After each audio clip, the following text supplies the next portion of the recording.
Apple has released watchOS 11.1, and we're going to talk about everything new, but first let's go ahead and take a look at the build number for this update.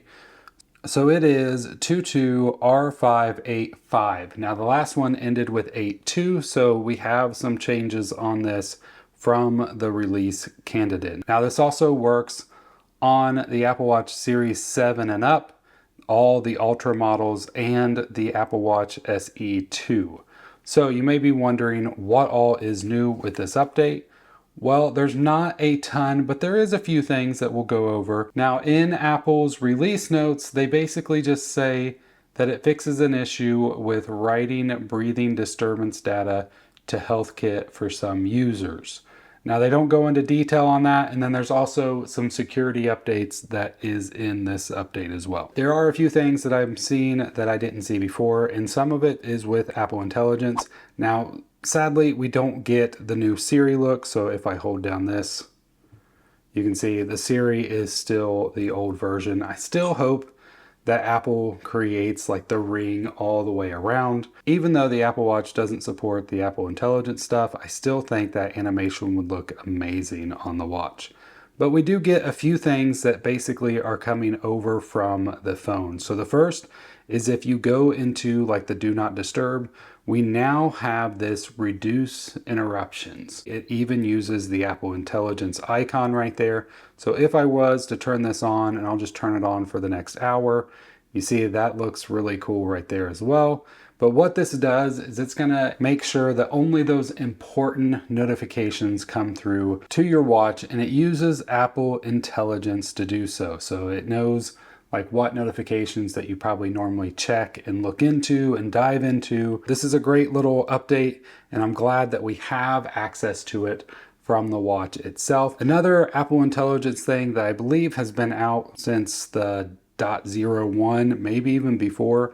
I don't think I can show it right here on my watch itself, but your notifications can have the summary. So if you have multiple from one, it will like summarize the notification stack for you rather than showing individual ones for all of them. I do still have the Series 10, and we will be talking about that a little bit later, and some things that I'm still hoping comes to the Apple Watch from it.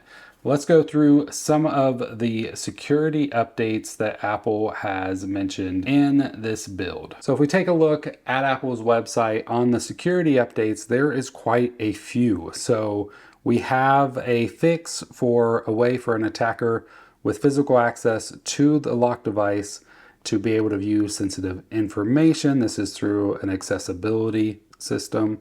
It looks like there was something with a shortcut that Apple has fixed that would allow Malice app to run on the device, some core media stuff, core text, foundation. So a lot of fixes, as you can see in this update. Some also had to do with memory management and memory issues.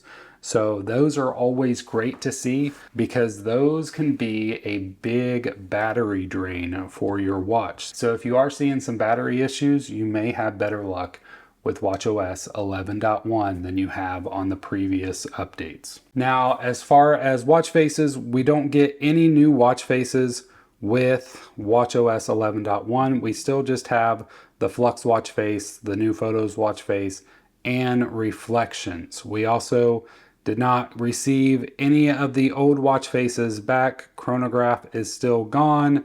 Explorer is still gone. The Series watch face is still gone. And the numeral watch face is still gone as well. So those aren't coming back at this point. If Apple hasn't released them back yet, I just don't see Apple bringing them back for us. Another change that has been driving people crazy is with that now playing complication. So we're going to go ahead and take a quick look there. So far in the previous betas, it has not been fixed. So I'm not really expecting us to see a fix with this one. As you can see, even right here, once you select, it just says suggested and says music and podcasts you play will appear here. So let's go ahead now. So that means it should show up on the screen, but in the past it's not been showing up, and it's just kind of stayed at this view and not really worked the way it should. So if I open up the music app on my phone, I'm going to go ahead and turn it down as well because I don't want to be playing any music and get copyright strike. I'm going to go ahead and hit play, and you can notice, you know, it does start playing on the widget, so that all still works. And that's kind of how Apple has been going with it. They want people to use that widget view instead. But if I go ahead and go back, you can see the now playing complication really doesn't work. It works once you tap on it, you can get access to the song. That wasn't even working there for a while. That is working now, at least more reliably. But the complication itself just seems to get stuck in this view and just does not want to work. So hopefully in 11.2 we will see a fix for that. Now, as far as the Series 10, I got some backlash on this on the last video, but I still think it is like not how the app should work. Whether Apple mentioned it or not, one of the big pushes on the Series 10 was the fact that the watch face can update every second. So as you're seeing on this screen right here, you can actually see the seconds hand, and you can see it as it ticks away. Now, the same thing goes when you're in viewing mode, which is normal, but on the old watch faces, that just does not work. So if I go into the always on display mode, the second hand on this watch face just fully fills in. You can't see where you're at in the seconds. If I go to the reflections, this is one of those new watch faces. This one does work. So this is one that they showed off. And I understand a lot of people just feel like, you know, well, they didn't say it was going to happen on all of them.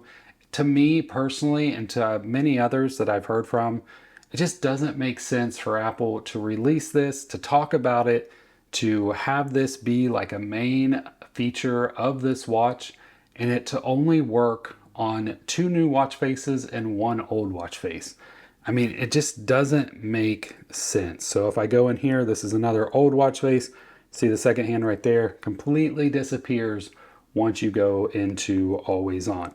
The only watch face that is an old watch face that works is the analog digital. If I go ahead and cover it up, you can see it will still continue to tick the seconds. You can always see the seconds, which is great. Like, I would love to see this on more watch faces. So even like the Hermes watch faces, the second hand just disappears. So hopefully Apple will expand that feature for more watch faces so that we could get more out of this new display's ability. As far as battery life goes, the betas before this, the release candidate and the beta before that, I think it was beta 5, I've been seeing great battery life.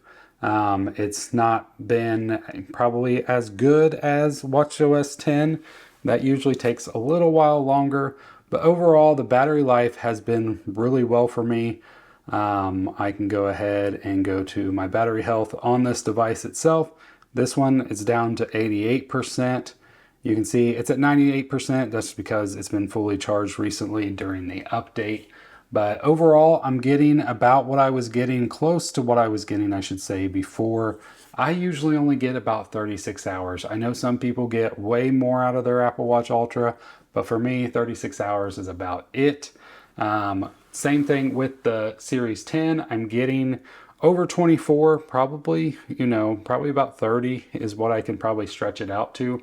I have a charging routine that works really well for me, and I basically just put it on the charger in the mornings and at night just for about 30 minutes, and that works really, really well, and I don't really have that many issues with charging and battery life. So you can see right here, this watch is at 69%. I haven't really charged it today, other than just real quick during the update. If I go to the battery health on this one, it's at 100%, so no issues there. The great thing about the Series 10 is that it charges really, really fast, so I can put it on the charger in 20 minutes. I will be up to probably 85, even 90%. So keep that in mind. That's why I really have been enjoying this series watch, is just with how fast it charges. Not a massive update, but it does have some battery improvements that I've seen personally, and it does have a lot of security fixes, which is great. A lot of people usually ask about my watch band. This is a band from a company called Watches of Cupertino. It is made out of titanium and stainless steel. If you want to learn more about this band, I have a video right here you can click on there. So I hope you have a great one. I'll see you in the next one. God bless.